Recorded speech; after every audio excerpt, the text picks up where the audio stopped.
Why did master-servant laws become modern employment contracts? Imagine a time when the relationship between a worker and their boss was seen more like a master and servant than a legal agreement.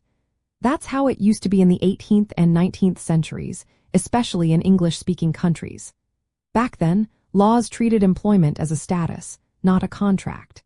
The employer, called the master, had almost unlimited authority over the servant, who was legally required to obey and stay loyal. If a worker tried to leave or break the rules, it was often a crime punishable by jail time. These rules kept workers in line, stopped them from leaving for better pay, and even suppressed efforts to form unions. But things started to change as society and economies evolved.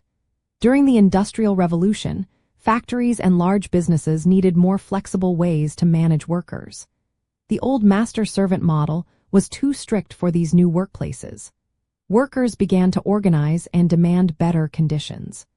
Laws started to shift from controlling workers' behavior to recognizing employment as a matter of agreement between two parties.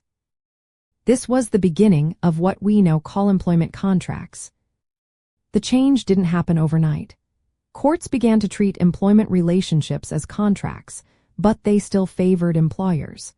They introduced the idea of at-will employment, which means either side can end the relationship at any time, for any reason. This was a big step away from the old rule that employment lasted at least a year unless specified otherwise. The at-will rule gave employers more control, but it also marked a move away from the paternalistic, household-style rules of master-servant laws. Legislation played a big role in this shift. Laws that once made breaking employment contracts a crime were repealed. New laws recognized workers' rights to organize and bargain collectively. Governments also introduced rules for minimum wages, limits on working hours, and safety standards.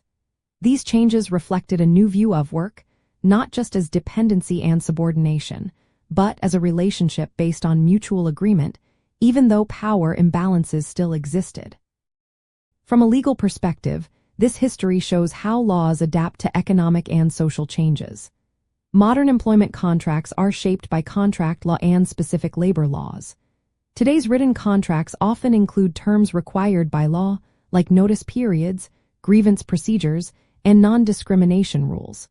They also include negotiated terms like salary, job duties, and benefits. But the legacy of the old master-servant laws still influences some areas, like employer discretion over workplace rules and the common use of at-will employment in many places. Practically, understanding this history helps both employers and workers. Employers need to follow labor laws and ensure fair treatment. Workers should know their rights to safe working conditions and fair pay. Disputes are now usually settled in civil courts or labor tribunals, not through criminal punishment.